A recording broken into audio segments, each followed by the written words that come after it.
Welcome everyone to the Dan O.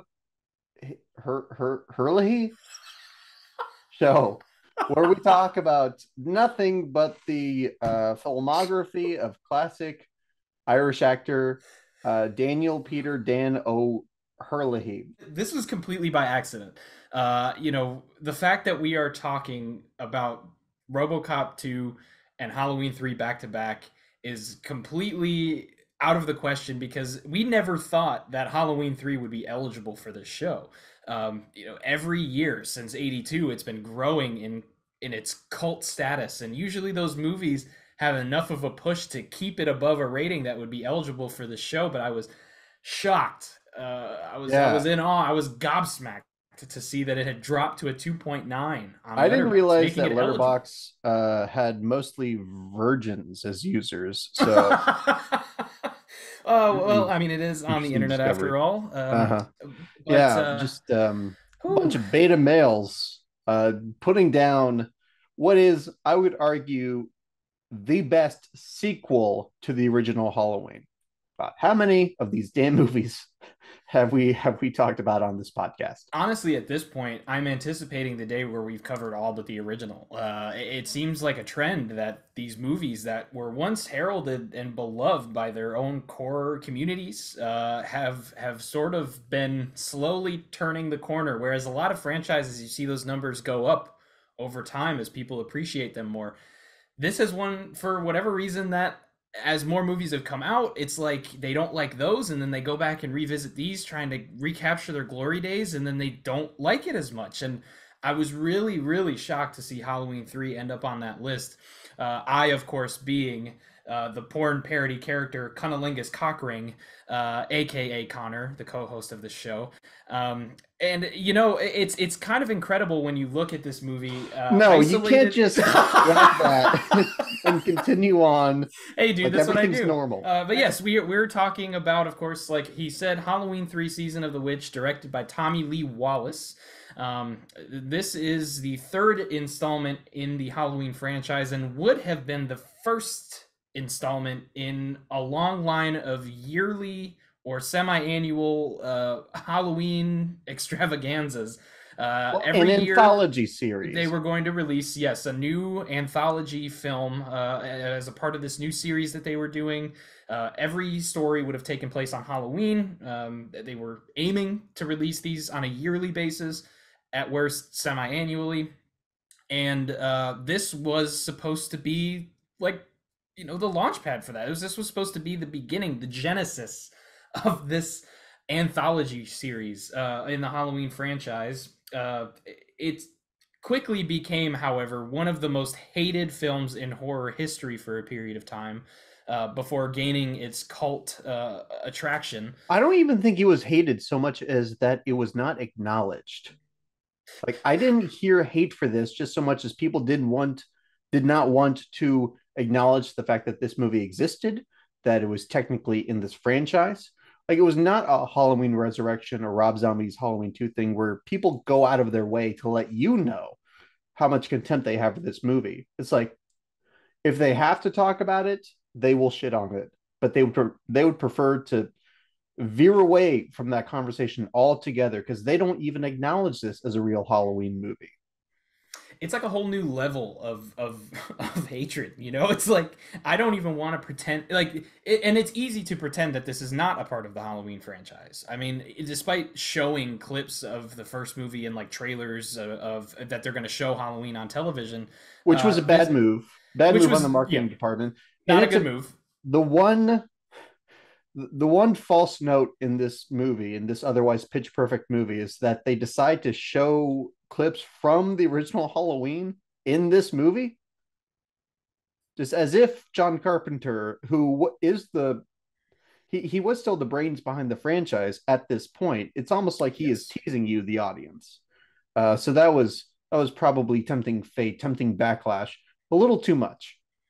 Well, I mean, up until the 2018 movies, like there was nobody who seemed to hate Halloween more than John Carpenter. I mean, the guy did not like talking about it. When he did have to talk about it, he didn't talk too kindly, and clearly, I mean, he was the one who really wanted to take this franchise in another direction. He was the one who really made the push for it. The script eventually ended up getting some rewrites from director Tommy Lee Wallace, so it wasn't exactly what Carpenter had originally come up with the assistance of. Yeah. He had another writer with him, didn't he? Tommy Lee Wallace was the I believe the art director on the original He Halloween, was, yes, and then he was approached to direct Halloween 2, yes, he and he was. turned it down because the script is a piece of shit. Okay, we're not going to talk about He that. said he turned down the opportunity to direct Halloween 2 because he was not impressed with the script. He did not feel that Halloween 2 was going to capture what made the original Halloween brilliant. And I think most people can certainly understand his position there. Yeah, So it's really interesting that he comes back for this one, which is in an indirect way capturing the original Halloween's kind of tone and spirit and vision, without following any of the plot beats, any of the characters. for me, this is the perfect third movie. And I really hate to say that because I'm a big Michael Myers guy. I'm a big fan of this franchise. I've made that very apparent throughout the Show history of off our that show. thorn tattoo one more time. Oh, you mean this one right here? Yeah, yeah. You mean the first episode of this show being a Halloween movie? This is a franchise that means a lot to me, and the character of Michael Myers is one that I think is often, I think, taken a little bit too seriously. I think you can have some fun with that character every once in a while. I think that character cannot be as strong as he's supposed to be every once in a while. But at the end of the day, when you watch these first three movies, and I don't, not everybody feels this way. It sounds like it sounds like my counterpart here doesn't necessarily feel that way. But when you watch the first three movies, in my mind, what you see is you see this amazing original.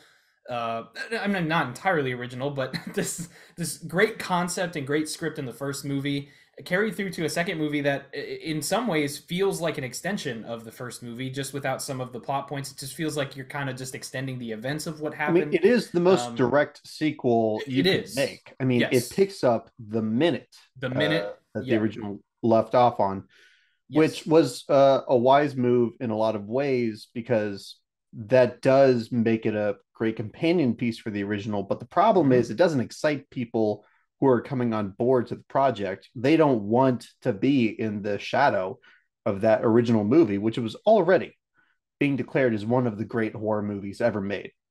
It's crazy how quickly that movie was Yeah. kind of coronated as the new gold standard. It's bizarre. I mean, the only thing I can think of is like Hereditary was quickly hailed as being the great Yeah. horror movie of its generation. It set off a whole new trend of elevated horror. That's basically what Halloween did in the day. Yeah, and it was a daunting task to come in for the second movie. A script that, by the way, John Carpenter did not want to write. He did not want to have a sequel. He eventually did come up with a sequel, which many say, many of the story beats were influenced by substances of some kind.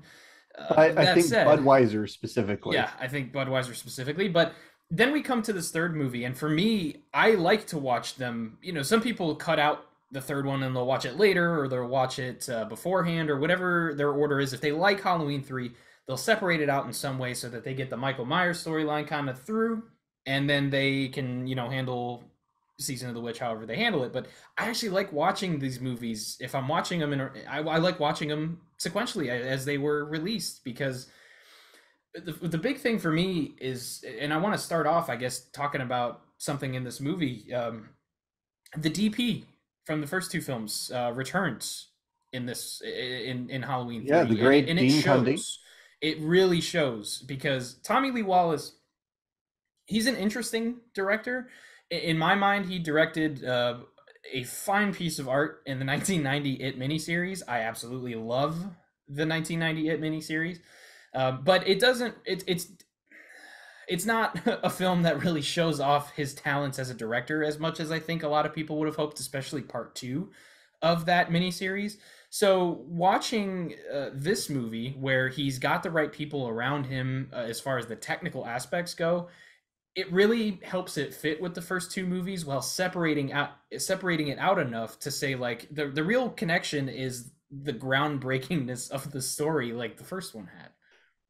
You even have John Carpenter coming back to, I believe, he developed the story, Yes. but most importantly, he did the score with oh my gosh, the Alan name of Howarth. it. Yes, yes, in one Incredible of Alan Howarth. Yeah. his finest works. I mean, John Carpenter's never made a bad score, but one I listen to more than others is this soundtrack, specifically the track "Chariots of Pumpkins." Right? Great song. Yeah. Yeah, it's the opener. I mean, to me, that opening credits with the pictograph Yeah. pumpkin being drawn out by the computer, that's as iconic to me as the jack-o'-lantern from Halloween 1, which might be sacrilegious, but to me this movie is just, it starts off on the perfect tone and it never misses a beat from then on. From the second you see this guy, this frightened man running away from these white guys in suits who turn out to be even more vicious killers than Michael Myers, honestly. And it's ironic that the main one, the one that gets the most focus here, is played by Michael Myers himself, Dick Warlock, right? Yeah, it's pretty awesome in my opinion because I've gone on record in saying I love Dick Warlock as Michael Myers, and so I love to see him come back in this movie and do a great job Well, the as one of interesting the henchmen. thing is that Dick Warlock has been, well, his portrayal of Michael Myers has been compared to a robot or Yes, something of a very mechanical performance. And here he is playing a literal killer robot. he's quite literally doing a mechanical performance. Exactly. So it's very fitting. Now, Yeah, this is years before The Terminator. So what yeah. a weird coincidence. But then again, I believe John Carpenter got the inspiration from Michael Myers from the same place that James Cameron got inspiration for the Terminator, which was the original Westworld. Yeah, I mean, you could see the inspiration there at least a little bit, especially in part two. And I don't know if that's what informed Dick Warlock's performance. Which, by the way, what a fucking cool name, Dick Warlock. It, I don't know if that informed his performance at all, but you know, you can say what you want about him as Michael Myers. You know, some people like it, some people don't. But in this movie, I don't think you can argue that his performance really helps add to this mystique that surrounds these robotic henchmen characters that we don't really know what the deal with them is until much later in the film. Well, look, he's a face, and he's just one of many components that is being Yep. used so effectively by our director, Tommy Lee Wallace. Now, let's talk about the star of this movie and the star of my heart, someone who has forever captured my imagination since I saw this movie, Ah, because he's just lovely in everything I see him in. yeah. That is Tom Atkins. Whew. What a guy. Can, What a can we man's even man. try to summarize the appeal of Tom Atkins? Can we do it justice? Because he has an indescribable charisma. I mean, and you don't see this from any stars today, and you hardly did back in the day. He's an everyman performer that still is like sex on legs. I mean, especially in this movie, he just exudes sexual charisma. I mean, he's a predator. Let's be clear about that. His Oh character yeah. is a doctor who's slapping nurses on the ass. Yeah. Not politically correct, but Yeah. separating character from the performer, from the actor. I don't root for this doctor guy. I root for Tom Atkins, right? It's probably the big difference for me from the previous two Halloween movies, which is another hot take. I'm not a huge Laurie Strode fan. I'm not a huge fan of what Jamie Lee Curtis brought to that character. I think Jamie Lee Curtis's finest Scream Queen performance is in Terror Train, which is Okay. just an awesome fucking movie. Just a movie I really Love dig. Terror Train. Yeah. Um, she was getting better and better with every subsequent performance, even if the movies weren't getting better. But Tom Atkins, I wish I wish he became the face of horror after this performance, after this film. He gave us everything. I've always kind of called him like the everyman meets James Bond kind of thing because he's got Uh, this like natural, like you said, this natural charisma about him that like you would see from a character like a James Bond.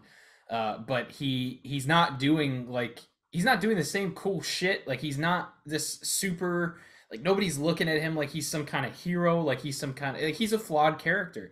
It's actually kind of what I like about this movie is that his charm and charisma kind of puts it past the fact that he's kind of a sleazeball and he's doing things that even at the time were like yeah like not looked at the same way that it is now. I think I saw a lot of reviews talking about this film how it hasn't aged very well as far as the actions of the protagonist go, but I see him like I see a lot of movie protagonists as a flawed character whose natural charm, charisma, and just ability to be themselves sort of outshines some of the things that they're doing on screen, including having a relationship with the daughter of a dead man who's half his age. It's an interesting progression. huh. What to do, how to justify that? Because it's Oh not great when you say it out on paper. Look, we should set it up properly, yeah, right? Tom Atkins is a doctor at a yes, hospital. Dr. Dan Chalice. Didn't even remember his name. He's just Tom Atkins. They bring in this man who has like a Halloween mask, Yes. which get ready to see a lot more of those. Ooh, And at boy. some point, the man is murdered in the hospital, and the murderer lights himself on fire. I have to say that violence shocks me in this movie. Coming off of those Yeah. previous two Halloween movies, for some reason, I have my guard down when I watch Halloween 3. I guess because uh, we don't have the kind of stalker elements of what we associate slashers with. It's Yeah. kind of a classic story. Like it could be this great campfire tale of the silver shamrock masks. You know what it reminds me of is Tim Burton's Sleepy Hollow. I don't know if you're a fan of that. Yeah, I can see what you mean there. Yeah, obviously that's super old school and gothic, and this Right. is trying to capitalize on the new age of technology. Computers were getting big. I guess like commercializing Halloween had really kind of taken a stronghold. I like in the original Halloween, the only way you can tell it's Halloween, other than the title, is you see a few trick or treaters in the background here and there. They try to throw some leaves around. I mean, it's a very autumn movie. It's the Yeah. most autumn movie ever No, made. you're right. It's not like now Halloween movies, like the most modern ones, there will be like decorated houses and there are kids all over the street. I mean, Halloween 4 is a movie that's like that movie oozes Halloween. Halloween 6 is the same way. But the first movie, when you go back and watch it, it's almost like the least Halloweeny of them all. I mean, Halloween 1 and 2, I would say, are two of the least like Halloween feeling movies, in my opinion, at least in the franchise. I would argue that this is the only movie of this franchise to really integrate Halloween the holiday into its storyline, into its not just look and vibe, just in its story, right? Because what our hero learns after he goes on this journey, because he wants to hook up with the daughter of the man who died, um, and I think he's genuinely uh, he wants to solve this mystery. Like I don't think he is a bad man per se. No, I think he's a tad selfish, but He's self-interested, but I think he is a yeah. genuine. I've heard people say that what his only motivation is that he wants to sleep with the daughter here, but uh, I think to him it's just a sense of adventure. He's going to go solve a mystery. He's going to fall in love with a beautiful girl. I think it's that classic trope of an everyman who's chasing after adventure. I would agree with that. I think they could have done a little bit better at illustrating it, but I would agree with it because I think they do set it up okay with the whole, like, he's divorced and he doesn't see his kids too often, and when he does see his kids, he can't really be like the hero dad. Like, some people, if they get to that point in that relationship where, the kids are no longer with them every week and they gotta go visit the kids and stuff, and with him, he's a doctor, so he can't really do that as much. And when he does try, he does make an attempt to be that cool dad. He's been out cooled. He brings the masks, and they already got cooler masks. Silver And Shamrock. it's in that Um, scene though that we're introduced to the biggest earworm of all time, the Silver Shamrock theme song. the iconic, some would say infamous. Some would say infernal. Yeah, I love it, honestly. I can't get it out of my head after I watch it. I think it's a huge part of what makes this movie so special because nowadays the Halloween commercials are not what they were prior. Now it's very sanitized, and not to say it wasn't sanitized then, but it, like, even commercials from back in the day exuded the holiday. Like that, you felt like you were in the season again. And this was one of those commercials that like, I'm watching it on screen and I'm like, yeah, I could totally see this being the thing that, like, my parents would reference from when they were kids, or that, even when we were kids, could have been a commercial that would have gotten stuck in our heads. It's kind of cool to see them do something like that. The movie's classic all around. And the violence is really contrasted with that sense of innocence for me. For some reason, I think of this as an innocent movie, even though it is the most graphically violent. It's maybe the most sexually charged. Yeah, yeah. I mean, it embraces, I think, the tropes of 80s horror more than the first two and more than some of the other sequels. This franchise has had the most interesting relationship with, I guess, the slasher subgenre, just the tropes that we've come to associate with that genre. Sometimes they indulge, sometimes uh, the filmmakers subvert, sometimes they reluctantly embrace them. And I don't know, it's like that's probably the most interesting thing about the arc of this franchise to me, is seeing the weird relationship that it has to the subgenre that it helped start, obviously, but it wants to be above that, but it also doesn't want to miss out on the appeal there, right? It still wants Friday the 13th fans to go see Halloween movies, even though they obviously think that they're better than the Friday the 13th movies. Um, Although this movie's really in its own camp. Yeah. Now, at this point, people are wondering, where's Michael Myers? Where's Michael Myers? Where is he? Um, Yeah, we got to tackle this. I think this is a good point, a better, good as any that we should discuss this. yeah, before we started recording, I posed this question to you. Does somebody have the right to not like this movie because it doesn't have Michael Myers? And I have an answer, but it's not as easy as an answer as I wanted to give. Um, if you're asking me now, with the context that we have today, I would say no. Um, if you There's no way you don't know at this point. So if you're going into the viewing for the first time and you still get mad that there's no Michael Myers, I read so many reviews on Letterboxd that were like, not having Michael Myers is inexcusable. I, you know what this movie is already. It's infamous for not including the character that made the franchise famous. If you don't know what this is by now, it's on you. I don't think you have a right to criticize the movie for doing something different.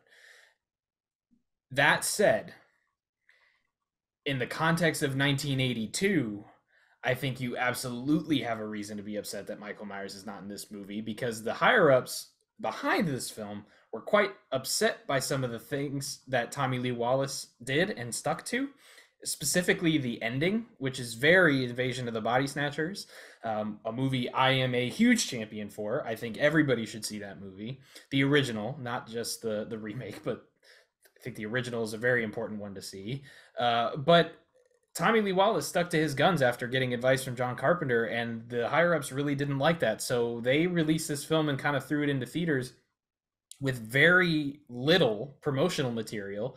Nobody really knew what this movie was about. And from what I understand from accounts of the time, some say their local theater had posters that had Michael Myers featured on it. Some people say that the commercials back then made it very ambiguous. They didn't really show whether he was in it or not.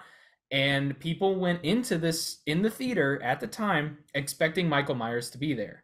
Yeah. And it ended up becoming the lowest grossing of the three films because of the fact that he wasn't there. And I can't say they're not justified. Would you agree with any of that?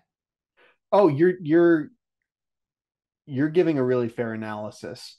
I mean, there's my personal opinion of the quality between this movie and the other sequels that do feature Michael Myers, with the hindsight that that this franchise is going to be shackled to that character and all of the confines that that character brings about. I just think Michael Myers is not something you can build a franchise around. And I feel very validated in that because every time they make a sequel to this original movie, people like it for 5 minutes and then it is the worst thing they've ever seen. If that. Sometimes they hate it as soon as it hits their fucking screens. Or that, grace period or not. Yep. Like we just talked about this. Halloween Ends. We did a live stream, a movie Yep. that is influenced by this film to the point where it's using the same font in its credits. Yep. Now, can David Gordon Green and Blumhouse be surprised then at the backlash? It's an interesting conversation to have. So, getting back to the question, I personally believe that uh, that clamoring to Michael Myers was a mistake artistically, creatively for this franchise. But people in 1982 who were not made aware that Michael Myers wasn't in this film, I do understand their frustration. It's a really weird situation. I don't know what the producers or the marketers could have done other than put a disclaimer on the poster that says Michael Myers is not in this movie. Or like play a thing before before the movie starts, like, attention, Michael Myers will not be in the following film. We already have your Warning. money. Fuck off. And then everybody gets up to leave. Yeah, yeah. They can't ask for a refund. Non-refundable. Somebody pointed out something very important, which is this isn't this is Halloween 3. It is a follow up to two movies that star Michael Myers that follow the same timeline. If this had been Halloween 2, I think people would have gotten on board, or at the very least, there wouldn't have been this confusion. There wouldn't have been this huge question mark over everybody's heads as they're watching this movie. It was a weird move. It's a weird place in the franchise to go this direction. I think one thing they also could have potentially done is if they could have just, like, how after the Empire Strikes Back came out, they retroactively retitled Star Wars to Star Wars: A New Hope. I'm not saying that they could have done exactly that. Halloween: A New Hope is stupid, but but what they could have done is they could have called it Halloween Part One and Halloween Part Two, so that when they started with Halloween Season of the Witch, they could do a Part One and Part Two, or just maybe call it Season of the Witch if they just insisted on doing a different film every year. I'm sure the story could have been somehow extended into two films. I don't know that they would have wanted to do that. But either way, I could absolutely see how somebody in the 80s would have been kind of blindsided by this, because it seemed like the people in charge were sort of wanting to prove a point. Tommy Lee Wallace kind of suffered the side effects of that, where he never really got the opportunity to do another huge movie again after this. I mean, to my knowledge, he didn't have another major release movie except for that It miniseries. And that's a huge thing to have on your resume. Oh, absolutely, it is. It's especially with how big that miniseries was. I mean, that was Exactly. what primetime CBS. Like, come Yeah, and on. it's it starred these name actors like Tim Curry. It was an adaptation of one of the most famous Stephen King books. So Yeah, like we don't have to feel bad for Tommy Lee Wallace's career. However, he sort of did die for everybody's sins here. I mean, yeah. he signed up for a project that he believed in. I think he would have been interested whether or not it was called Halloween. Uh, I mean, does this movie, kind of flipping the question, does this movie have the right to call itself Halloween 3? Now that we've sort of kind of like addressed people's complaints and evaluated whether or not it's fair to get upset at this movie, Yeah. maybe the people who were in charge should be held accountable to the extent that we ask, did you really have the right to do this? Why call it Halloween 3? Just because a lot of the same creative forces from those movies are here and working together, is that really a good enough reason? Just call it Season of the Witch, right? So, what's your answer to that? I think it. Oh, this is tough, man. Because I see both sides of it. I see why they would want to do it because if they just threw a movie called Season of the Witch out there, who's to say that it would have made any money at all? It's a very unique movie. There's not many like it. I mean, again, it does have a lot of callbacks to Invasion of the Body Snatchers.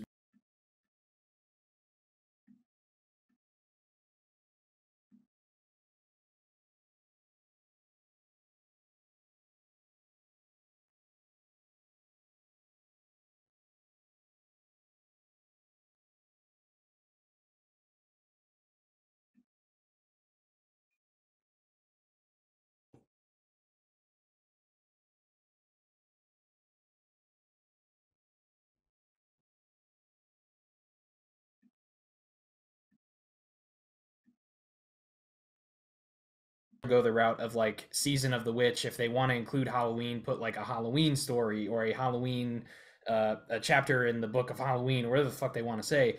I'm not a marketing whiz, but I think calling it Halloween now would be inexcusable, I think, because it's very definitively not what people have known Halloween to be for even more years than were behind Halloween three's production.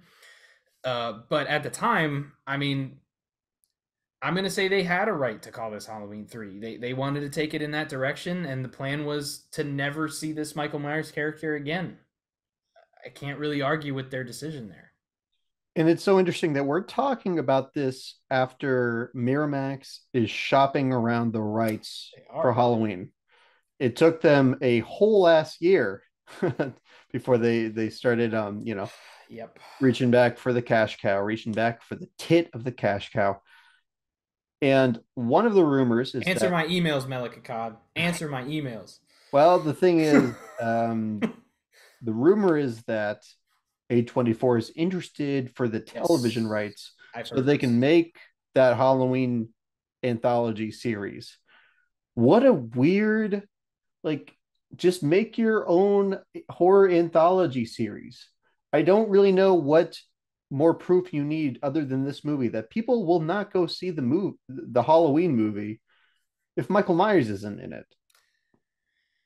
Your movie is hurt if Michael Myers' role is either gone completely or diminished when you put that Halloween title on it. Even diminished just the fact that there was another killer in Halloween Ends. I mean, look at the reaction to that. I mean, I am an example of this. I was somebody who turned to the dark side of liking Halloween Ends after initially putting it at the dead last position of my ranking. I mean, it was at the bottom. And And that was a big reason. that movie is developing a fan base, It's getting there but quickly. it did not make the money that Blumhouse wanted. It did not get the fan reception that I'm sure Nope. David Gordon Green and Danny McBride were hoping for. Hmm. It is something that's going to have to find its life after the fact, but it is not an investment you make knowing that you are kind of crippling yourself when you're actually putting yourself in the marketplace. And I don't say that as a means of scolding them. It's a sad reality. because John Carpenter's vision was very interesting. But look, you got to dance with who brought you to the dance, and Yeah. Michael Myers brought this franchise to the dance, so to speak. Again, terrible, terrible. I'm off my game tonight, but you all hopefully know what I'm getting at here. But getting back to the movie itself, because that's the other annoying thing is that people spend more time talking about Michael Myers and his and the lack thereof of Michael Myers than the actual movie. Like I've hardly Yeah. read a single review, positive or negative, that doesn't really focus so much energy on that. So let's return to the Irish town where all these evil masks are being made, masks that are going to kill children on Halloween night. Now, I'm going to ask you, is this the most badass movie ever? You know what? And this is something I really need to get out because I talked about this movie being unique, right? And it's something that it is, but I don't understand the narrative that the story for this movie is terrible because this is a narrative that's out there that the story of this movie is either weak or it's bad or it's all over the place. And this is one of the most unique and special movies that we've ever gotten in the horror genre, in my opinion. And it doesn't get the attention it deserves because it's a third entry in a franchise where it has turned into a black sheep because it doesn't contain the character, and I get that. But when you watch this, you just the plot alone, right, of this doctor and the daughter of a deceased man who are investigating this mysterious sort of aura and occurrences surrounding this mask and novelty manufacturer in a town in which they completely own and and mandate curfews for, and it's just so out there in the best possible way. And the fact that it's capitalizing on this very what is honestly a very new trend in the 80s of our kids might not be as safe as we think they are. I mean, this was around the time of the Tylenol poisonings in Chicago. This is around the time of kids starting to appear on milk cartons, getting taken. This is around the time where people started to kind of realize maybe our kids aren't as safe as we thought they were. Maybe we got to start taking precautions. And then this movie comes out and it just punches you right in the fucking face. It's like, oh yeah, not only are your kids not safe, but you are the cause of that because you got them this mask, and now this mask is going to kill them. And then the things that cause it to kill them will then kill you. It is an insane concept, and it really just throws it right in your face. And I'm curious, like since you posed the question, is this something that you would agree with this movie? It seems like based on your opinions that you would, but throw your kind of spin in there. It's the Batman Returns of Halloween movies, of slasher movies. It goes to play, and here's the cool thing, right? Because like us horror fans, we like to think of ourselves as being able to handle some really hardcore stuff. Yeah. We like the twisted. We're not pussies. And then you hear the reactions of people who genuinely cannot handle the scene where that child and his annoying parents are killed by this mask and devoured by the animals that emerge from it. And you weren't like the movie somehow lets your guard down even after all of the ultra violence we have seen. You know, like some people actually try to complain that the movie went too far, which is something I'm not sympathetic to Not at all. because of the tone that has been established. Yeah. But you get to that scene, and I have a hard time stomaching it. It's only one scene. Nothing else in the movie tries to gut punch you that hard. Otherwise, you're approaching a martyr situation where I'm just not interested in sitting down and committing myself to a punishing experience like that. Right. But you see the stakes, and it, it's it's bone chilling more so than any other movie in this franchise. And I'm putting the movies that I like more in that, right? I mean, I would put this against the Rob Zombie movies in that category. And then when you actually think about the effects and the filmmaking, when you actually look at just of a how finely this movie was made. I mean, I'm not going to compare Tommy Lee Wallace to John Carpenter directly, but I think he was a very worthy person to pick up the mantle. Unlike a certain somebody who, for some reason, got to make two Halloween Son movies, of a bitch. two Halloween movies, Connor, the injustice of the world. I wish Halloween 2 was eligible for this show only for the reason to fight you on that movie in public. I've been Um, meaning to fight you about this movie every time. I keep goading you, and you keep taking the high road. It really hey, upsets me. that's what I do. But one thing that you said there that I really want to I want to shine some light on it and talk about the importance of is that this movie has you letting your guard down because of all of the I don't even mean to say like whimsical because that's not the right word, but this movie just has this constant feeling of warmth and fall and Halloween. And if you have any good feelings around the holiday or the aesthetics or the just the feelings around that time of year, you're going to be sucked into that at every opportunity that this movie takes to take a step away from the violence and the craziness. Every bit of that you're going to be just taken into it, and you might find it boring. I've seen that complaint. I don't agree with that complaint, but it's something that you could say against this movie if that's what you believe. But it takes the time to give you this sense of security. It's something that so many hold dear to them. I mean, I am obsessed with the holiday, and it does the same thing to me. And it having just one scene where you see the full effect of what this can do, of this witchcraft meets sci-fi technology Yeah, meet witchcraft in the computer age, in the digital yes, age. yes, and it's first of all, it's the only Halloween film that could be considered sci-fi horror, and it is considered a sci-fi horror film. Uh, but having just one scene where we see the capability of what this chip is, that also another insane part of this movie all contain small pieces of Stonehenge, which was stolen to create this project. I don't But even think I absorbed that was Stonehenge on my first watch because it is me such neither. uh Yeah, uh it's one of the like this is the wildest plot that I think John Carpenter has ever put his name on. yeah. Like they went out of their way to really make you question the sanity and the logic, the rationale capabilities of the people who made it. And Yeah. it's like this kind of daredevil stunt.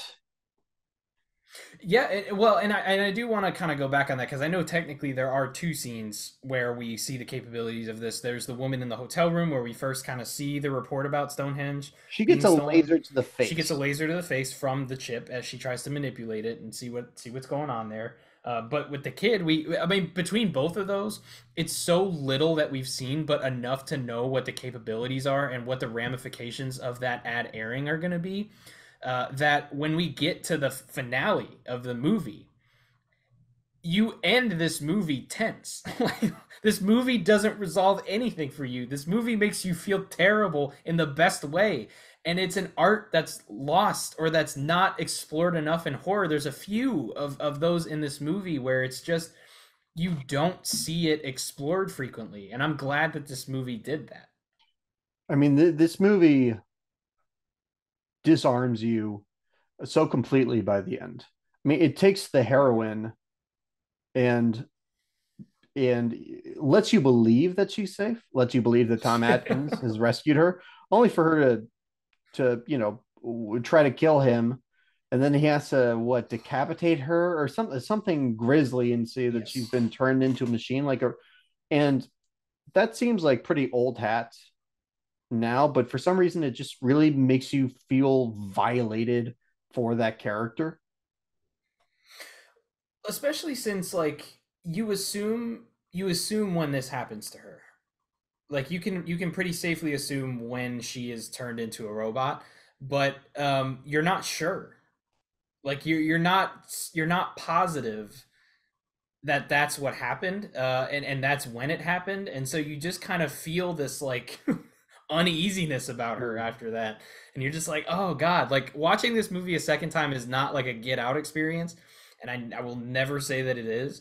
Um, that is a different movie when you watch it a second Are you time. saying This is that this not is Get that. Out for white people? Absolutely not. No. It's But Get what it Out for is, Irish people. it gives you, well, yeah, it could be, but it gives you this sense of uneasiness around the character of Ellie, so that you don't feel the same way the second time you watch this that you did before.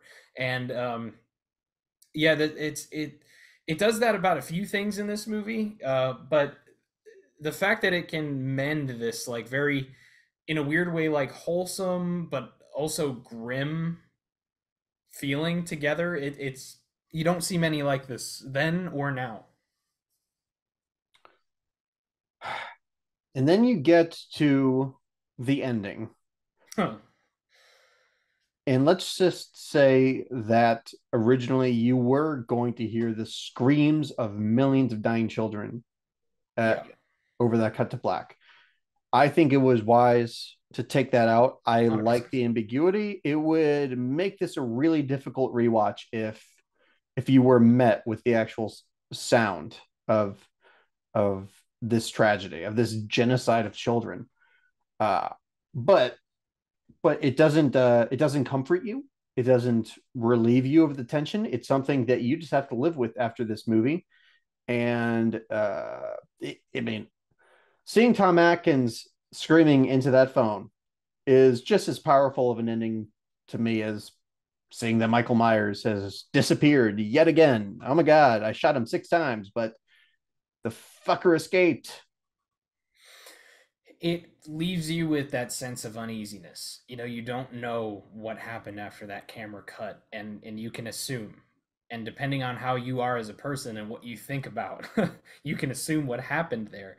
And it's an ending that I'm very familiar with, because this is pretty much the exact ending of Invasion of the Body Snatchers. It's very, very similar. Classic Um, stuff. And that's what I meant when I said that this isn't just a celebration of the holiday. It's a celebration of this style of B movies that was already, the subject of kind of nostalgic yearning. People miss those films like Invasion of the Body Snatchers, like the original Thing. John Carpenter was remaking the Thing yeah. around this exact same time. It does something that I think Invasion of the Body Snatchers did very well in its time, and I've called this movie unique a lot, and I know I've mentioned Invasion of the Body Snatchers quite a bit throughout this, but they're kind of like relatives in a way, because both movies kind of captured this very new and real tangible fear that was in society at that time, whether it was slowly building or had been building for a bit of time.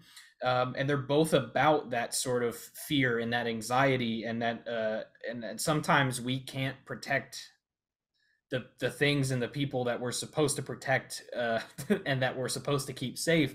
And the ending of this movie is a perfect way to say that, is that, if depending on which way you take this, after he screams and after we cut to black, they might have turned off the commercial on that last channel. They might have also not cut off that commercial on that last channel.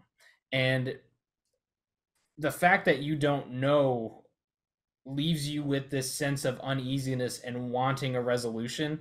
It's the type of ending that I think I'm glad more movies don't have, because I think I would get tired of every movie kind of leaving us on this sense of uneasiness if everything was so dreadful. But I'm so glad we have movies like this as an example, because we do get so many happy endings, because that's what an audience generally wants to see. So when you kind of take that expectation and you say, well, fuck your expectations, I'm just going to give you this. I'm very glad they took out that genocide. That would have been too much. But what they did, I think, was literally nothing short of the perfect way to end the movie. And this is a one-off, the same way that a short story in an anthology book would be, Yeah. like scary stories to tell in the dark, Oof. or That'd the be a great movie to bring on here. Yeah, or the Huh. anthology books that Stephen King was doing at this time. Yeah. Which is the other thing. Like, imagine if this movie was a hit, you wouldn't be going back to this world. You wouldn't be going back to Tom Atkins' character. It would have gone to the next chapter of whatever, the imaginations of these people were able to come up with for the next adventure. But I don't think the audience was ready for even that concept of, okay, what are we supposed to care about next time? Why would we come back for Halloween 4 just for a new random adventure? You're hitting the reboot button on us, Right. basically. Now, can I bring up an interesting thing about this movie? No. No, you can't. No. Well, too bad, Connor. You can log off. Nope. Fuck off. No, go ahead. I'd love to hear it actually. So this movie, which is considered one of the worst disasters in horror history, it's like, oh my Absolutely. god, not just a bomb, like an atom bomb. Oh Uh, yeah. Hmm. it made $14.4 million at the box office Yes. in 1984, and that was such a disaster that they had to bring back Michael Myers.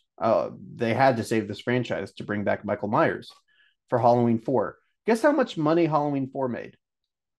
I actually don't know this. Made like 18 million.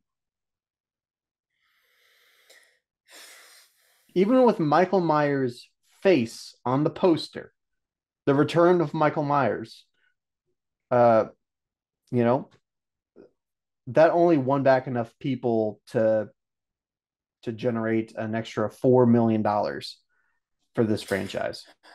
So I want to ask you a question off of that. Do you think that Halloween 4 would have made more money if it took less time to come out? Do you think if they came out with Halloween 4 in like 83 or 84 instead of 88, do you think it would have had more momentum because people were still freshly upset about Halloween 3? I think you could argue either way because think about it. Halloween 2018 benefited so much from the fact that people were just missing Michael Myers, the Yep. classic iteration of Michael Myers that they felt that they had not seen in so long. That's Uh, fair. so in a way, I would almost guess that if Halloween 4 came out just a year or two after Halloween 3, I think it would have been such an obvious a reaction to the backlash Right. with such a desperate look. And I think people would have been so shell shocked still by Halloween 3. I think you needed time for people to miss Michael Myers and demand his return.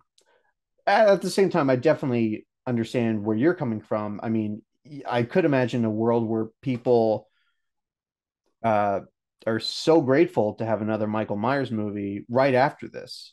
But I think we'll never know. It could have gone Right. so many different ways. I think the reputation, though, for Halloween as a brand has just grown so much over time. And I think here's where you might be right. You might be onto something. I think Halloween, Michael Myers had been overshadowed by the other slasher villains in 1988. They were all moving much faster than Halloween was. I mean, by the time Halloween 4 comes out, we've had 8 Friday the 13th. Holy shit. That's insane. It's insane to think about. Even though that franchise only has a 2-year head start Yeah. well, Halloween has a 2-year head start on Friday, I mean. Yes, it does. Yes. And the other franchises were moving very quickly, whereas Halloween did stall out. But you know what's interesting to see over time is that Halloween 4 may not have been the huge success that they were hoping for, but it did better, and so that continued the trend of bringing Michael Myers back. But as of today, Halloween 3 just freshly sits at a 2.9. I mean, within the last month, it has dropped from a 3 to a 2.9. What do you think Halloween 4 sits at on Letterboxd? A 3.1. 2.8. Really? It's below a 2.8. three? It is below a 3. It is eligible for our program. And a movie In that I which would happily cover. I just don't want to out Halloween. I just don't want to Halloween fatigue you. is But it is it is it lower or higher than the Rob Zombie Halloween? Rob Zombie's first Halloween has a 2.7, so that's lower, and Halloween 2 has a 2.3, so that is also lower. So it is higher than those two movies, the Rob Zombie films, but it is lower than Halloween 2018, which does sit at a 3.2. I think And there's Halloween Burnout. I I think honestly that's the third. So that's tied for the third highest in the franchise. I think. Hold on, let me behind look. the original and Halloween 2. So okay, here's okay. So I totally messed that up, but here's how it goes. So Halloween, the original, has a 3.8, which I'm kind of surprised by. I would That's have thought it was much that's higher. lower. I would have thought it was a 4 or above. I would have thought so too. Halloween 2 has a 3.2, which is the same rating that 2018 has. Then next up would be Halloween 3, Season of the Witch. Then a tie between 4 and H20. Well, you see why they keep making these movies, right? I mean, people love them. People just eat this up. I want to ask you something though. Like, looking back on things, looking at what we've got since then, and the movies that we've covered on this show so far. I mean, we've covered so many of these things already. And now that I've seen that Halloween 4 drop to a 2.8 from a 2.9 that it was last year, maybe I'll just have to push for that. But that said, um, where do you stand on how unique Halloween 3 is and taking that direction moving forward? If the fans were not a factor, if it was just you and you had to make the decision and people were going to see it no matter what, I have a feeling you're not bringing that character back. Michael Myers? Yes. Michael Myers should have been dead and buried a long, long time ago. If I'd had my way, Corey Cunningham is the sole slasher in Halloween Ends. I think Damn. he could have found the hollow. I think he could have found Michael's mask and put that on, or maybe they could have had their encounter in the cave and Michael just collapses and Corey is literally taken on his essence. To me, the worst thing about Halloween Ends is everything involving Michael himself. The final confrontation with Laurie. I mean, I think it's the idea of a buddy sort of dynamic between him and Corey. It's just laughable. I mean, I think about Michael riding backseat on that motorcycle on the way from kill to kill. It's hysterical. It is so awkward. So, um, but it's always going to still be tied to the quality of the movies. And it's so weird. I love the Michael from Rob Zombie's Halloween's so much. But even then, I'm not clamoring for his return. I'm not dying to see a Halloween 3 in that universe because I consider it such a resolute story. It's such a poetic ending. Yeah. I've heard people clamoring for a few things with this whole shopping the rights around news. People are saying bring back Ellie Cornell and Danielle Harris and do a Jamie and Rachel trilogy, and people are saying do a Season of the Witch thing, and people are saying to go back to Rob Zombie's timeline and make a third movie there, but Rob would never return for that. And And it's who just wants to like see a Rob Zombie movie not directed by Rob Zombie? it, I think if somebody truly appreciated Rob Zombie's work, I think they could make it work. But you would be really hard to find that director because I don't know if you've. I'm sure you are definitely aware of the Halloween 3D script. I have read the Halloween 3D script, and it's just one of the worst scripts I've read in the Halloween franchise. So Well, that is saying something, sir. no, I mean, I read a draft of Halloween 4 where Michael is shot by police officers and grows to be like 20 feet tall. So, Why didn't they make that movie? Well, they were. I think they were going to set up like a Michael Myers versus Jason Voorhees in that movie too. But here's I'm going to post something to you, and sure, this might ruin any chance I have of getting credibility from Halloween fans. But I want to throw this out there. Halloween 3 I think was onto something, and Halloween Ends I think was onto something with either diminishing the role or changing the role or removing the role of Michael Myers despite my love for the character.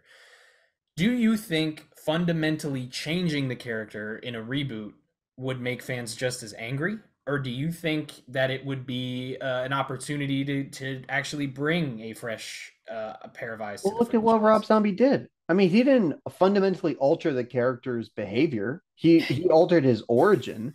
He altered the backstory. But the way that Tyler made as Michael Myers, uh, the that section of the movie onwards, I really don't see a drastic departure from the original vision of that character. I mean, I don't know what there is to depart from. All he has to do is wear that mask, not say a word, and well, okay, they did depart a little bit, but he has to wear the mask, be as quiet as possible, and and be a generic stalker killer man. And you see the uproar that those changes caused. And no, I mean, I don't think this fan base wants to see anything that deviates from the text of John Carpenter's Halloween.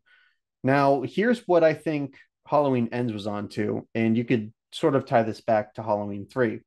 The idea of there being an essence of evil that goes from person to Yeah. person, vessel to vessel, is an amazing concept.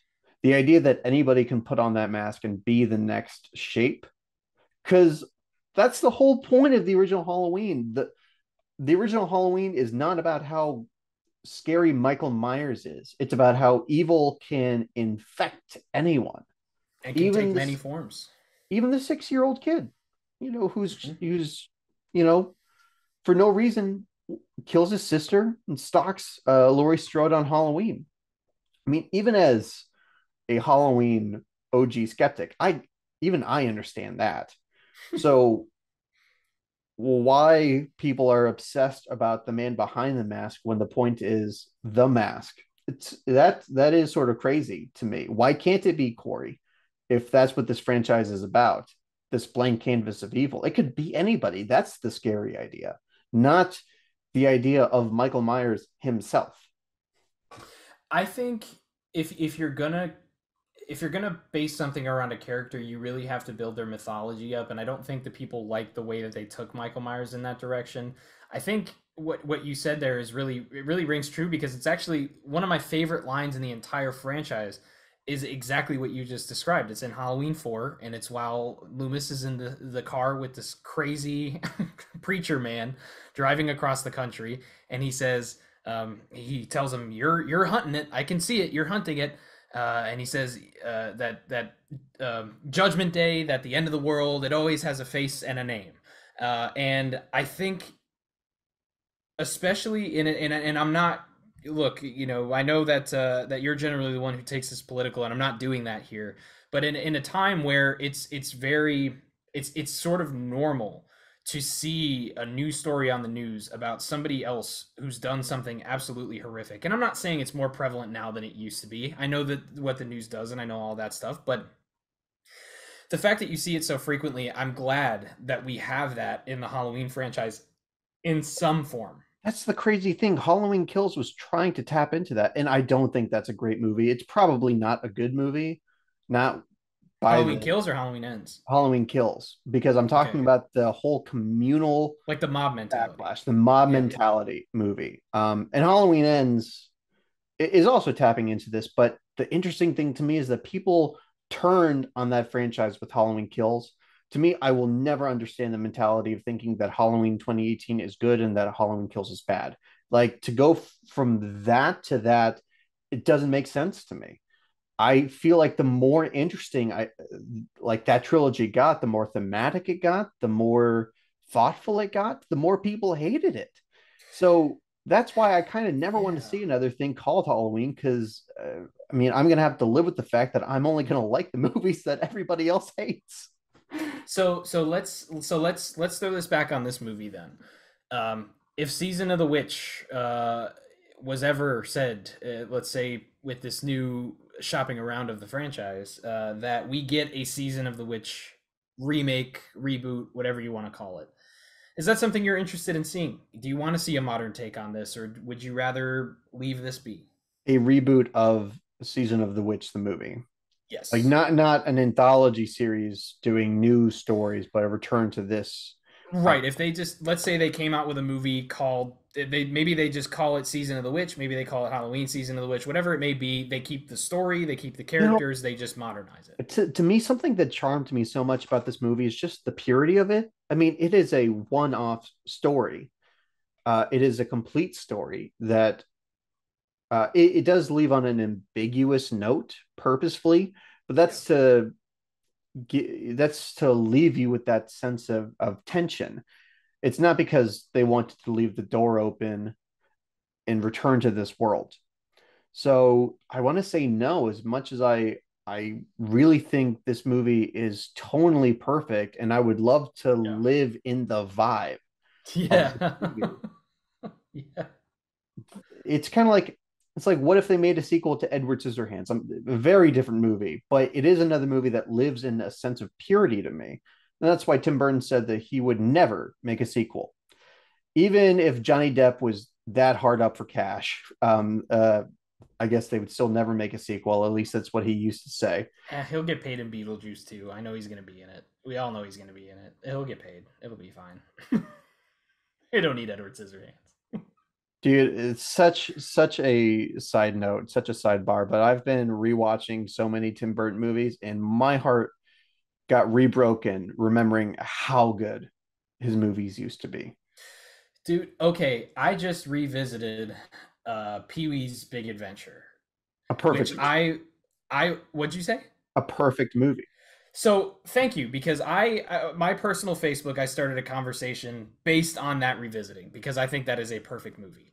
I think it is perfect. I don't think there's anything about it that you can tell me that it's not perfect. And watching, and I want to segue this back to this movie, because I don't think this movie is perfect. I do think there Well, are issues with it. no, it's not perfect. But what I want to say about this is I think it is a perfect choice to make a movie like this. I think I want to agree with you in saying that I don't think this is a movie I want to see remade, and not because I don't think somebody could bring a cool and fresh and modern, like, artistic, very cool and very good looking take on this movie. But look, since this show started, I've been a huge champion of remakes and reboots and do whatever you want with this material, because I will try to watch it and have fun with it. But recently, okay, I saw a clip. I saw a clip from a recent reboot of one of the worst lines of dialogue I've ever seen in a movie. And I've seen I too think I know many. which movie you're talking about. I haven't seen the movie, so I'm gonna reserve my judgment until I'm able to watch it. I Hey, haven't seen any movies it this year. sucks. Spoiler Uh, alert. but my thing about it is this: I do still believe that a movie like Halloween 3, or a movie like so many of the other classics that we've gotten in the genre and outside of the genre, can and maybe should get an opportunity to be exposed to a new audience through the eyes of a different director, of a different writer, of all of these people who maybe take inspiration from a movie like Halloween 3. There are movies that take inspiration from it. The Barn is a good example, a great indie horror movie that I think everybody should check out. Uh, but I don't trust studios enough anymore to call for reboots and remakes as much as I used to. I mean, And that's this is a perfect movie to capture that in, because, like you said, you want to live in the vibe of this movie. You don't want to live in the world that they make, but you want to live in the feeling that it gives you in the parts that it's not brutal and I want to somber. hear a John Carpenter score wherever I go. I want Yep. to have a drink with Tom Atkins. You want to see pumpkins on screens, on computer screens, everywhere you go. You want the sunset, or the look of the sky when the iconic look of this movie, of the poster where the kids are walking down the hill, and you see that beautiful red sky behind them. Like, you just want that to be the world you live in.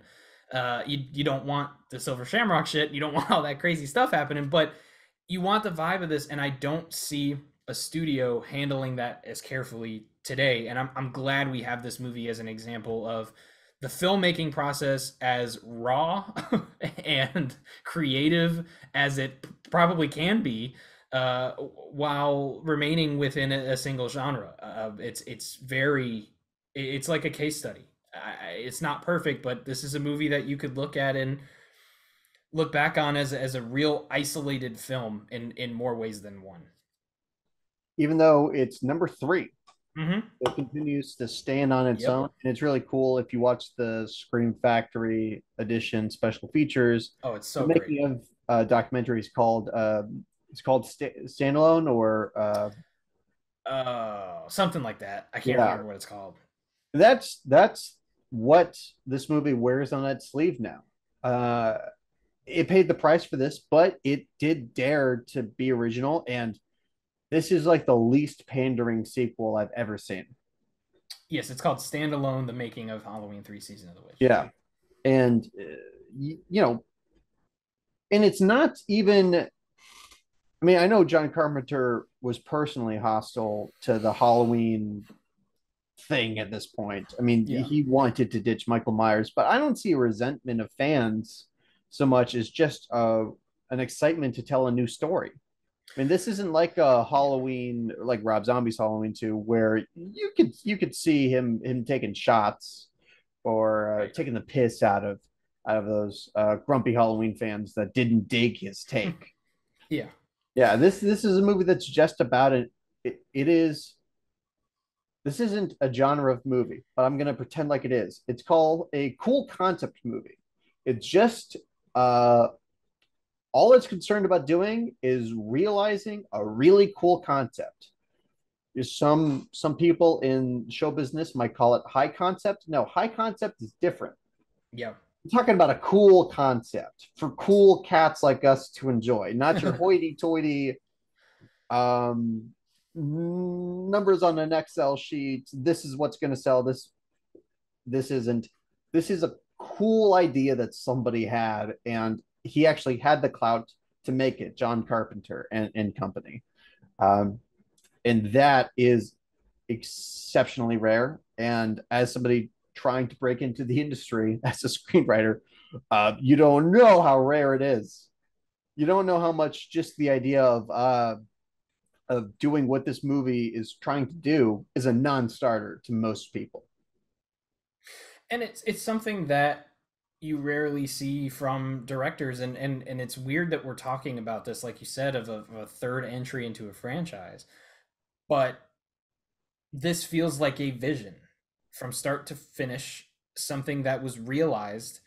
It almost feels like it could have been somebody's dream to make something like this, and it's movies like that. And as much as I love the Halloween franchise, and I've talked about it, I've poured myself out to the franchise this whole episode and this whole show, to be honest with you. um, it's not a feeling you get very often in the franchise.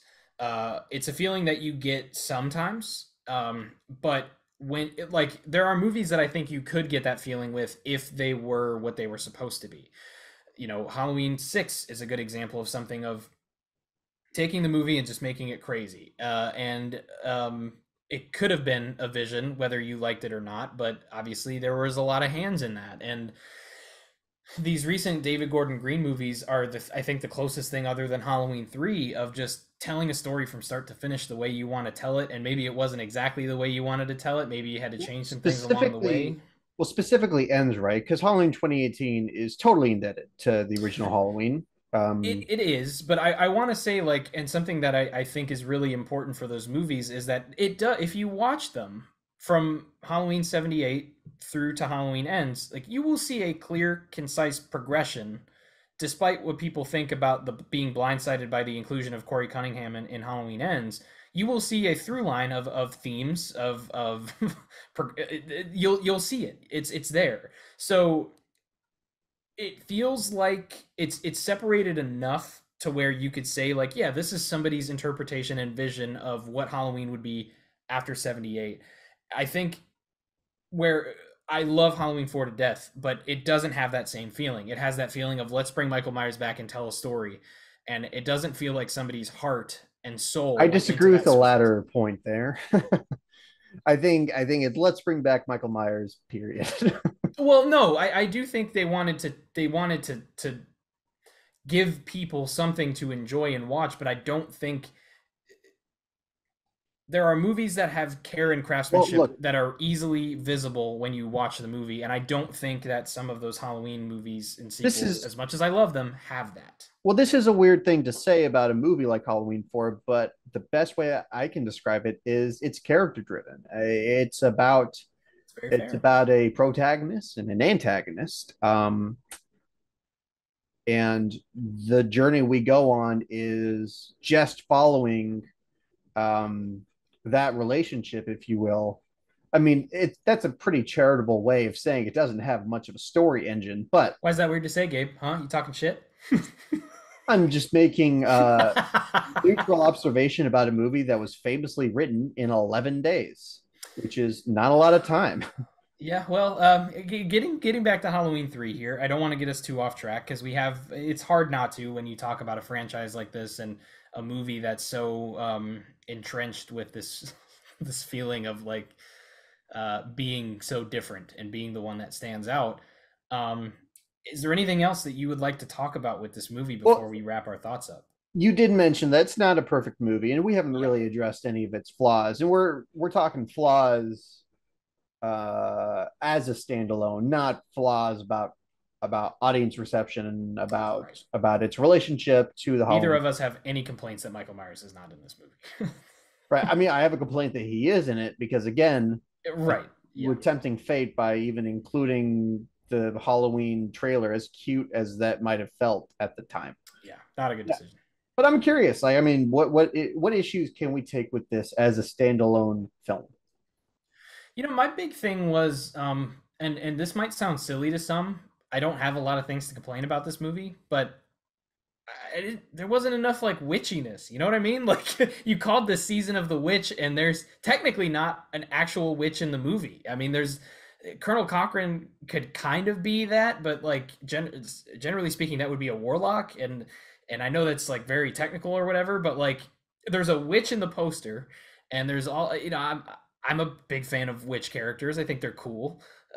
So a movie called Season of the Witch, I just didn't see as much witchcraft and witchiness as I No, expected. look, I mean, this is a movie about guys being dudes. Okay, It really is, yeah, Tom Atkins and a bunch of guys in suits yeah, going at it.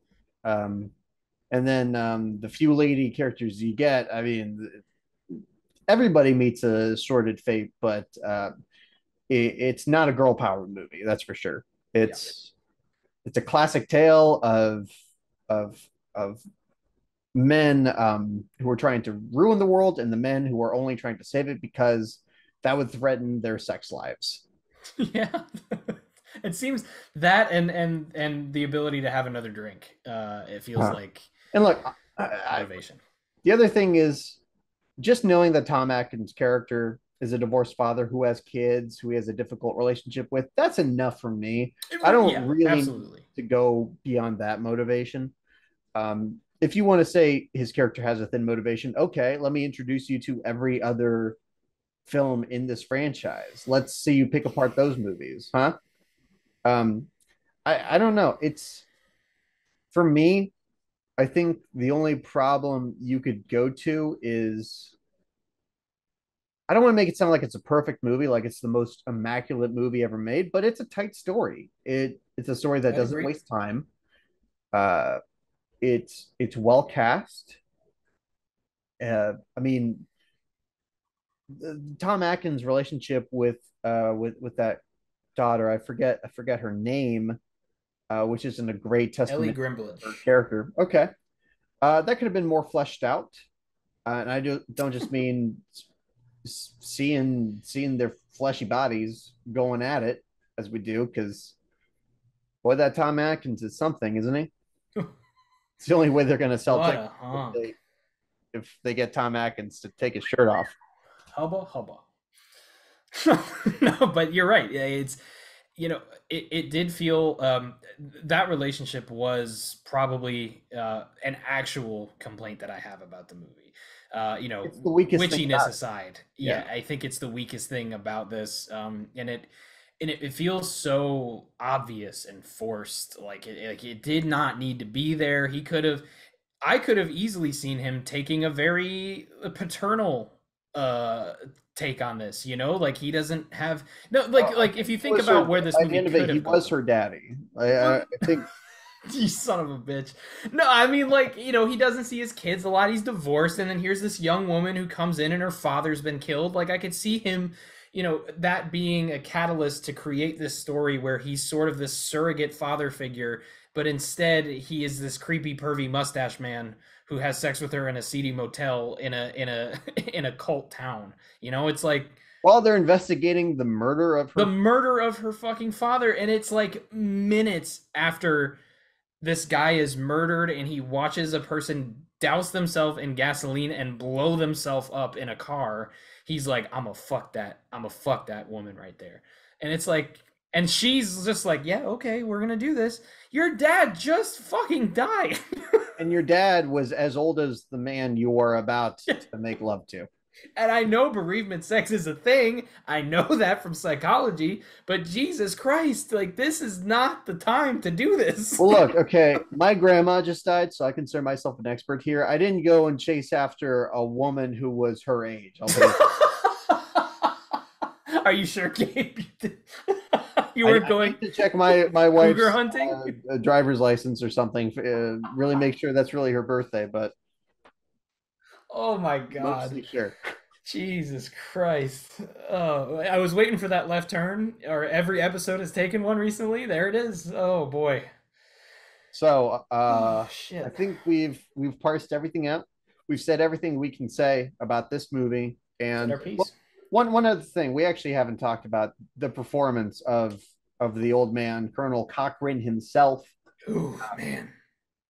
In a just world, this is an iconic performance that everybody looks back at fondly. But instead, he's just the not Michael Myers guy. He's the Yeah. guy who's trying to replace Michael Myers. It is not fair. His his whole soliloquy about Halloween, about the Celtic tradition of Halloween, fucking perfect. The delivery, the writing, just the moody synth that starts to thunder when he says, "You don't really know about the tradition of Halloween, do you?" So good. So good. He he's so good at being this hateable guy. I mean, that's what he was in RoboCop 2. I think he was the shining performance of that movie outside of Peter Weller.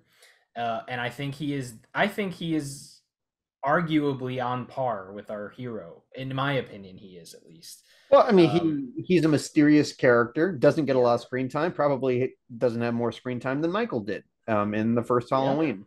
That's how you should play it. I Um, agree. yeah, I do wish they could have done something a little more creative with the design of his henchmen. You can't put them in masks because we already did the masked villain thing. Yeah, I kind of like the whole like man in a suit henchman type thing, because it's like you don't really know what they are until it's revealed to you. But I wish there would have been something a little more obvious, like not obvious, but like something that like you always get the sense that something is off in this movie. Like that never really leaves you, even though you let your guard down. It never really leaves you that something is wrong here. But I do wish they could have done something a little extra with them. I like their design. Honestly, I like the fact that they're just these like emotionless robots with gloves on, and they're just always watching and waiting and slowly walking, sort of like Michael Myers would do. They behave Um, exactly like Myers. They're just not they're wearing them. like yeah, they're like Myers bots. Like like Yeah. let's create a bunch of henchmen after this infamous serial killer. I could have seen that even being an angle. Uh, I mean, if they wanted to try to connect this to the other two movies, these guys could have worn Michael Myers masks. Like Silver Shamrock could have had a line of Michael Myers masks that people wore before they, went out and killed or did these gruesome errands for their boss. I don't know. I'm glad that the Yeah, Michael Myers mask isn't worn here. I'm just saying me too. if they had been forced to by the studio to to bring back that mask, that's one way you could have done it. Yeah, I've heard some people say that they want Halloween 3 Season of the Witch to be in the franchise, and so what they would do is they would they would have Michael Myers' mask would have been produced by Silver Shamrock, and him going crazy would have been a product of like a manipulation in a different chip that was on a Silver Shamrock mask, which isn't, I guess, a terrible idea. It's just, really hard to retcon, like He became a serial killer when he was 6 years old. it's really hard to do that. So yeah, that said, I think you're absolutely right about I think both of us have kind of done a good job of like capturing how somebody who does appreciate this movie would truly feel about it, how unique it is, how special it is, the chances that they took, And look, some ill-advised maybe. this is a part of my favorite genre of horror, possibly, which is the Black Sheep sequel. Jason Goes to Hell. Uh, this movie, Rob Zombie's Halloween 2. Those movies, those sequels to infamously formulaic franchises that just took the biggest swings, and they weren't even aiming for a home run. They were just swinging that bat as hard as they could. Yeah. There's something so like uncalculated and so flagrantly uninterested in audience reception. And not every Black Sheep sequel is a hidden masterpiece. Some of them are deservedly hated. Trying to And think. not every sequel that takes a chance is a black sheep. I mean, I wanna raise New Nightmare. I mean, New Nightmare took a big chance with that with what they did with Freddy Krueger, and I think that's a movie that's Yeah. still pretty beloved. It has its reputation has grown with time. It's a movie that was popular with critics. Audiences didn't get it, and then after Scream, I feel like there was a resurgence of that movie's reputation because now being meta was in vogue, Yep. especially for horror. Yeah, New Nightmares. That's a weird case. I mean, I think people had gotten so burnt out on Freddy movies that I think they were pretty jaded. So the people that didn't get the movie, they weren't offended because who cares what you're doing to the brand at this point? Freddy's Dead I mean, was the last movie. We can't do worse than that.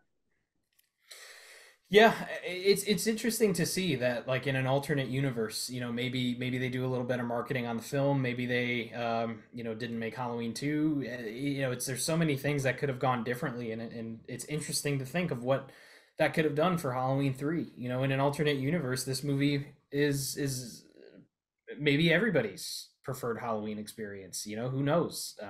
But unfortunately, we live in the world that this movie's rating seems to be dropping over time now, and that's just the reality. Maybe we can give it that not that bad bump, that good old not that bad bump that has not worked for any of the films we've covered yet. But if any is going to work for, it will be this magical piece of art. It's only point 0.1 uh, away from being a 3. So Let's get it back, folks. this is a pretty good time to go into our final verdicts. Yeah. I think so, and I would love to hear yours, good sir. For those who do not know, maybe this is your first time seeing us. Maybe you just don't care to listen to us. Maybe you are now.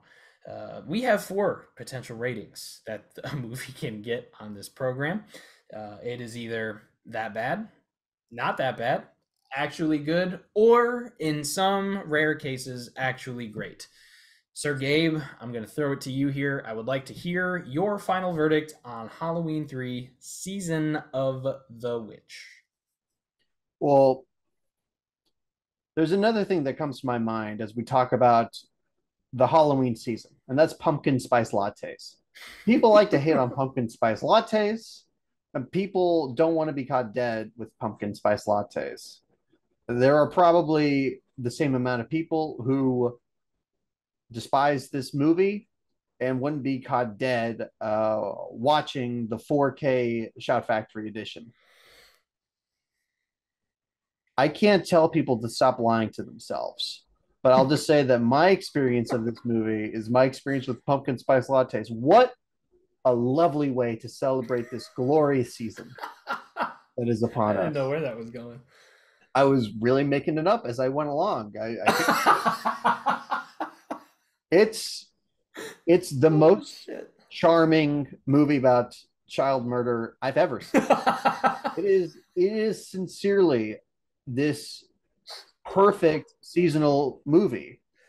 It is more useful to me as a way to immerse myself into the Halloween season than any other movie in this franchise. The only movie that could rival it, honestly, is Trick or Treat, another movie that was not fully appreciated in its day. Fucking yes. But if I'm doing a marathon, I've just watched Trick or Treat. Halloween 3 Season of the Witch is up next because I have to hear the Silver Shamrock theme again. And I have to be immersed in this world, this story. I have to see Tom Atkins chasing tail, and I have to see the villain from the RoboCop movies get his blue face just destroyed by the lost Stonehenge or whatever the hell goes on in those baffling 10 seconds. I love it. I love every second of it. It's fantastic. This movie isn't just actually good, folks. This movie's actually great. And Oh baby. just accept that and you will be much happier in your life. Ooh, boy. We are setting fires today, folks. All right. I got a lot to live up to there. So I'll say this. Um, when I look out my window, so many sights to see. And when I look in my window, so many different people to be. And the person that I'm going to be today is the person that says Halloween 3 kind of kicks ass. No, not kind of kicks ass. Absolutely kicks ass. There's so much about this movie to appreciate. The fact that it has dropped below a 3 for the first time since I joined Letterboxd is something that I could not truly be more shocked by as far as this franchise. This is a movie I expected to eventually climb up and rival the rating of Halloween 2 and Halloween 2018, and instead it's been regressing. I don't understand that at all. This is a movie that every time I watch it, I have more fun with it. I'm able to put my guard up a little bit better and enjoy and truly take in all of the unique decisions and choices and story beats that this movie has. You know, every time that I get around the Halloween season, I say the same thing. It must be the season of the witch. And I'm glad that I can call this movie a regular part of my season. I'm glad I watch it every year. I'm glad I have fun with it every year. I'm glad I have several copies of this movie. I'm glad I have the NECA collectible figures of the kids in the masks. I'm glad I have all of that. And I'm glad to say that today I will be joining my co host in saying that this movie is actually great. Silver Shamrock, Silver Shamrock, Silver Shamrock, happy Halloween. Ladies and gentlemen, at the time that this releases, we would have just completed a live stream with our good friends over at Flopbuster. Hopefully, they would have both been able to made it to the show. It seems like everything's going to be lined up perfectly. Where we are discussing a recent movie, one of the most, it might be the most recently released movie we've ever covered on this show. In Rob Zombie's The Munsters, the Netflix released.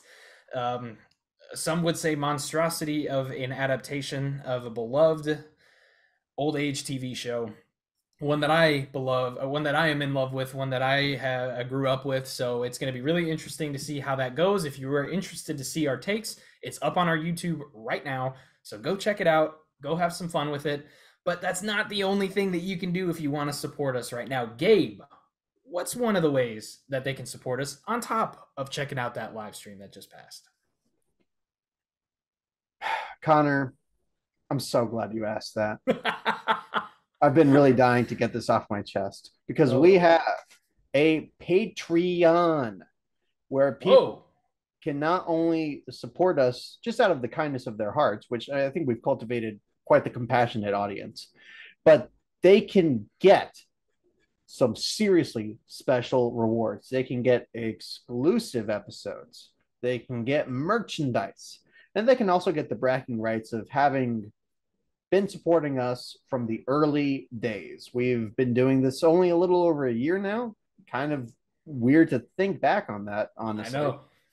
Yeah, it's crazy. We started this podcast by talking about one Halloween movie, and now we're talking about another one. And we're not even Yeah. done with this franchise, I can tell you that. No, as this franchise continues, I'm sure it will appear more and more. We have plenty of things that we might be able to revisit in the future. Who knows where that will go? But as Gabe said, you can get some real special things on our Patreon, including an upcoming Halloween special, which will be our second annual, which is insane to say, our second annual Halloween special on our Patreon. Please go enjoy that and have some fun with it. We're going to be covering some movies from a director that you may or may not be familiar with if you're fans of the show or listeners of this show. So definitely go check that out.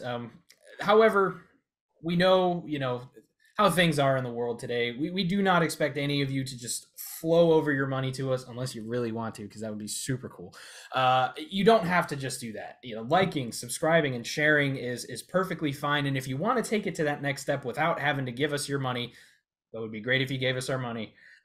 Is if you head on over to our website, notthatbadpod.com. You can find all of our links to our social media pages where we'd love to follow, interact. You can give us suggestions of what we should cover. If we agree and we think it should be on the show, hell, there's no reason we have not to add it to our lists. You can interact with all of our old episodes, which are all linked on there, including our 2 most recent episodes on the homepage. You can find links about us, finding out about the show, the history, the cool, if you care about that. We got everything about us and this show on that site. We'd appreciate your patronage on that site, or your Patreonage on the other site. That being said, I think we've just about whored ourselves out enough. Sir Gabe, would you like to take us out? All right, well, folks, I am Gabe. Who am I? I'm Connor, I think. Yeah, that sounds right. And this is Not That Bad, a movie podcast, wishing you all a happy Halloween.